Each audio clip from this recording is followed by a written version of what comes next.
Hey, guys, welcome to the Creepside. If you haven't already, please like and subscribe, thanks. Anathecas are highly malevolent and, unfortunately, abundant entities found throughout the backrooms. They are to be avoided at all times due to their notable agility and mindless hunger for the lives of wanderers. Whilst they may be found in almost all of the backrooms, they deeply prefer levels in great proximity to level 0, and especially prefer level 3, but have been found all the way down to level 1. They barely make any noise when moving, and it is best that you don't let them notice you by being very attentive in the levels they are most prominent in. They have hunched backs and are typically 9 feet, 274.32 centimeters, tall.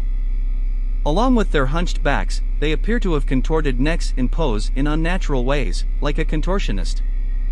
Anathecas are made of a shadowy mist with enough density to make one unable to see the other side.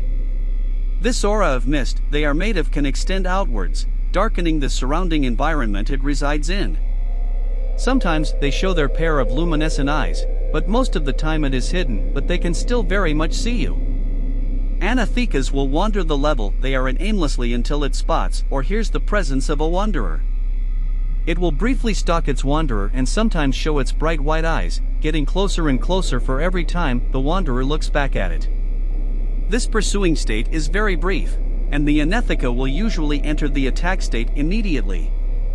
When the Anetheca is attempting to actively attack a wanderer, it will usually use blunt force trauma, fists, and telepathy to try and manipulate wanderers, to send them into a descent of insanity where their pain and insanity will feed them the energy they desire so much. It mainly prefers the life/pain energy from those who are descending into insanity on their own from any circumstances. It isn't known if they share any rivalry with any other entities, but it appears that they are found whenever an area has no entities but only wanderers. They prefer to hunt only one wanderer at a time. If multiple Anathecas stumble upon multiple wanderers, they may also group up wander in duos, and if they encounter multiple wanderers, they will try to split the group and perform their hunting on the individuals. Anetheca evasion: you should always run as fast as you can when encountering an Anetheca. Ignore its telepathic messages, completely disregard them. Imagine that they don't have a voice. A discovery some wanderers have made is that the Buddhist chant Heart Sutra can serve as a repellent against Anathecas, scaring them off when chanting it repeatedly.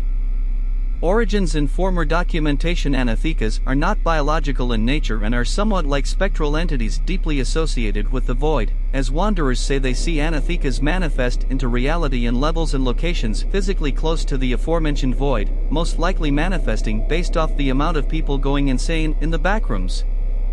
Anathecas were once well documented apparently, but their documentation had spontaneously vanished from all databases, and so had the frequency of sightings of Anathecas. Even their name had almost been lost to time. The modern-day documentation of the Anetheca has begun existing since their sightings rose back to its original and consistent amount. The explanation to the disappearance of the Anetheca may forever remain as an unexplainable occurrence. Goliath Anathecas are much more ravenous and dangerous variants of the Anetheca, being its evolved variant. Its gaze alone can induce fatigue in some wanderers. Their telepathic voices are far more powerful and intrusive than that of their unevolved counterparts. They are capable of far more efficient life energy siphoning and are physically distorted, new limbs being formed and extended, their necks lengthening. Everything about their previous appearance has been lost besides the fundamental appearance of 2 eyes and a body made of a black mist. Subvariants default when an Anetheca evolves in a location that meets the proper conditions such as level 9, it will generally appear as a creature with a big central body and a large head with a pair of glowing eyes. It has 4 incredibly long legs for navigation and for grabbing prey. The photo seen in the document is what a default Goliath Anetheca resembles. Aerial in unknown circumstances: a version of the Goliath Anetheca can exist as a bird-like creature with wings, seen soaring in the skies and diving to the ground to grab prey in bodies of water or land.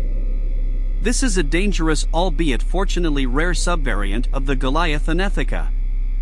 They oftentimes resemble a bird of prey like an eagle. Aquatic: a hypothesized variant, the Goliath Anetheca can exist as a creature resembling a distorted catfish or lamprey. This is an almost impossible situation that occurs when an Anetheca somehow finds itself in an aquatic level whilst in the state of evolving into a Goliath Anetheca. They will patrol the open fields they evolved in with a muffled howling sound. They will rush towards any wanderer it sees, destroying the environment as it does this, if the environment is destructible. It will do everything in its power to reach the prey, but will patrol the area it last saw the wanderer if it loses track or cannot reach the wanderer anymore. The chant that can be used to deter and repel Anethecas does not work on Goliath Anethecas whatsoever. They are completely unfazed and one should not try using the chant at all. Origins, evolution process, and devolution process. When an Anetheca gathers enough life/pain energy from the wanderers or sentient life that it harvests from, it will rush to find an area or level that has an open space. Should it fail to do so, it will dissociate into an unbreathable toxic void mist, killing it in the process, that darkens the area surrounds it. This mist will remain in the area but slowly deplete over time. Otherwise, it will successfully evolve by rapidly growing and adapting to its environment, becoming either the default or the subvariants listed above. If the Goliath Anetheca starves for too long, it will shrink and allow its excess mass to diffuse into the air, slowly regaining the shape and form of its unevolved counterpart, the Anetheca. After enough time, it has turned into a normal Anetheca.